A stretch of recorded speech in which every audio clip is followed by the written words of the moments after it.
All right, so we got a great question from Coach Dustin. He want to know, how do you get the aggression out of your team? You're seeing lazy blocking, afraid to tackle in their first and second graders. And for most of them, it's their first year playing. All right, Coach, first things first. You got two challenges on your hands. Number one, these are first and second graders. Number two, this is their first time ever playing football. So it's going to be imperative for you as the coach to instill a football mentality. One thing I learned over my 15 years of coaching football is, if your practices are not intense, your players won't play intense. Literally, your kids are going to play how they practice. So literally what I do, coach, is one-on-one drills. After we do our stretches and our warm-ups, we go straight into one-on-one drills. We call this the box drill. Basically, we line up 4 cones, and whoever get pushed out of the box first loses. I'm going to be honest, at that first and second grade level, it's not really about the formation that's going to win you games. Usually the team that's most physical wins the game. See it time and time again. All right, so we got a great question here from Coach Herrera. We want to know how to deal with a nice dad coach who doesn't know how to coach. He has a kid on the team who keeps asking to play quarterback, but the kid is not even close to being athletic.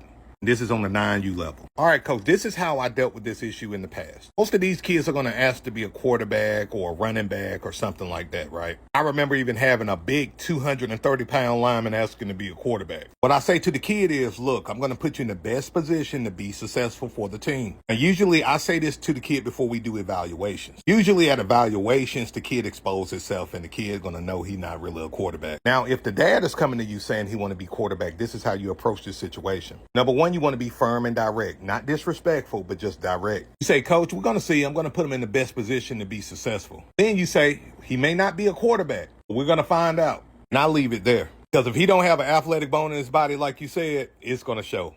I promise you that.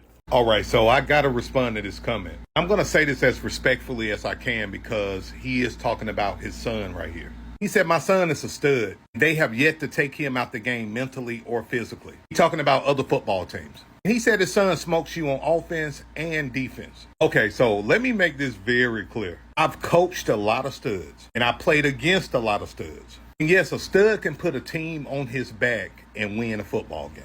But if you're playing against a complete team that's full of multiple studs and that's well coached, your kid is going to get shut down. I've seen it time and time again in football at every level. I'd rather have a complete team than have a team that only got 1 or 2 studs any day. Because at some point, that one stud is going to meet his match. And usually that stud is going to meet his match against a complete team. When he's getting squirmed by 3 or 4 players consistently, yeah, that's going to get to him. And that's going to be good for him. It's going to make him a better player. Here's another thing. Your kid may be a stud at the youth football level, but when he gets to the high school football level, he may flatline. I hope he don't, but it happens all the time. Well, my thing is continue to develop your player. Make sure you're humble, he's humble, and he should have a good football career. Because at some point, he's going to play a team that has equal or greater talent, and he's going to understand what football is all about. So a coach wanted to know, how in the world do you take a stud out the game, especially if a team only got like 1 stud? How do you take them out of the game defensively? This is how I do it. Now, if your league allows you to run a 6-2 defense, I'm running this defense, I'm pinning my ears back, and I'm going to eat up that quarterback or that running back. This is the defense I use when they got a run-heavy offense or they got a really good quarterback and running back and everybody else is just like support players. You run the 6-2 defense and they got a mediocre offensive line or even an average offensive line, they are going to break. In my experience, they usually start to break in the second and third quarter. This is when you're really going to be able to eat. Now, if you can't run the 6-2 defense, I'll run the 4-4 Reaper defense, and I'll do the same thing. I'm still sending my dogs to eat. By the time the third quarter hit, this stud is going to fold. He's not going to want to run the ball because now you're mentally taking him out of the game. That's it. That's exactly what I'll do. So we got breaking news. Hoover's head football coach was just fired. For you guys who don't know, Hoover is one of the best high school teams in the country, football-wise. Wasn't that good last year. That's why they fired their coach and they got this new guy, right? Well, he just got fired. I'm going to show you guys why he got fired, and then I'm going to come in on the other side. So for you guys who can't really make out the video as to what he did, basically him and the defensive coordinator, I don't know which one did this, but One of the coaches knocked down the offensive lineman.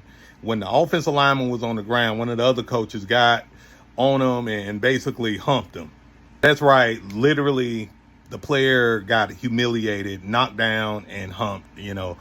I know in the 90s when I played, man, I seen a lot of stuff. But, when you're coaching at a program like Hoover, they're not gonna play that at the school, and the parents are definitely not gonna play it if they see their son getting humiliated like that.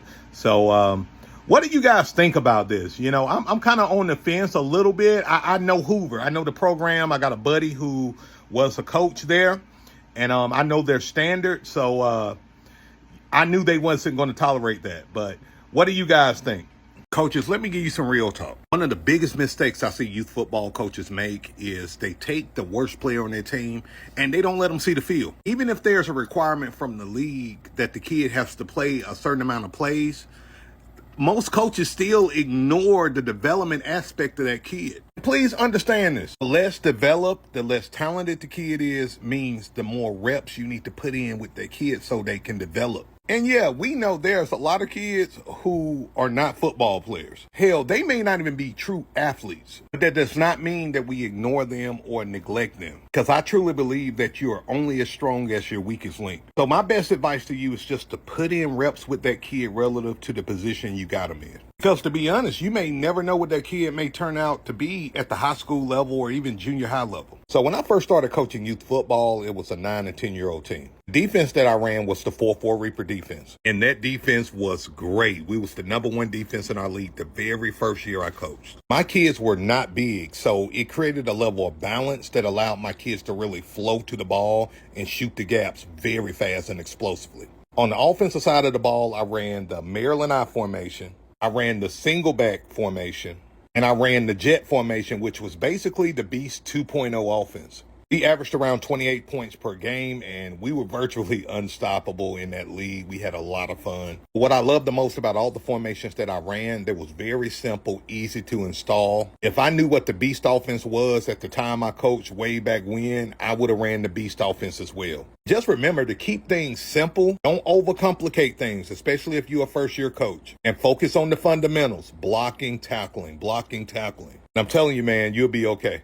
A lot of people crap on youth football coaches. They say, we're the bottom of the barrel. We are not quality. But you know what? There are some high school football coaches who stink it up. And look, if you're a high school football coach and you don't fit this description, I apologize in advance because I'm not talking about you. I'm talking about these guys who's only coaching football for the coaching stipend. They're really a science teacher, but the coaching stipend helps to pay for the new car he bought for his wife. Like I said before, there's a lot of youth football coaches who can coach their ass off. Problem is, they may not have a teaching certification, or they may have a college degree like me, but I don't have a teaching degree. Some guys are just in other industries. They enjoy owning their own business. Not to mention, if you have a bachelor's degree and then you go back to school to get a master's degree, you're paying 20 grand. Anyways, I know we need good coaches coaching our kids from youth all the way up to high school. Because to be honest with you, a lot of good coaches are quitting and changing careers because they can't deal with these parents. Just like teachers are leaving the profession,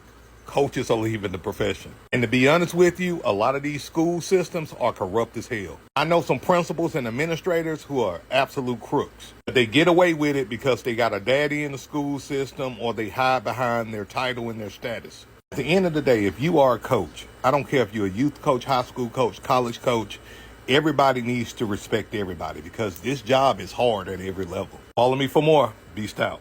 No matter what you do as a youth football coach or a coach in general, you want to keep your word. This is like the #1 thing you can do to really lose credibility as a youth football coach and a leader in your program. You want to make sure you start your practices on time, end your practices on time. In other words, whatever expectation you set with your parents, with your coaching staff, you want to stick to it. Something that I always do is I set myself to a higher standard. For example, if football practice starts at 5 p.m., I'm going to make sure I'm there at 4:45. And usually I'm the last to leave as well as the coach. I'm very intentional about this because I want to make sure everybody associated with my program is safe. And there's no chaos that happens after I'm gone. If you leave practice and parents are still there, kids still there, that's when crap happens. I had parents get in fights and all kind of crazy crap when I'm gone. Just make sure you stay behind to make sure everything is free and clear. Peace out. Hey Coach, Coach Beast here. I hope you got value from this video. If you did, be sure to hit the like and subscribe button. Beast out.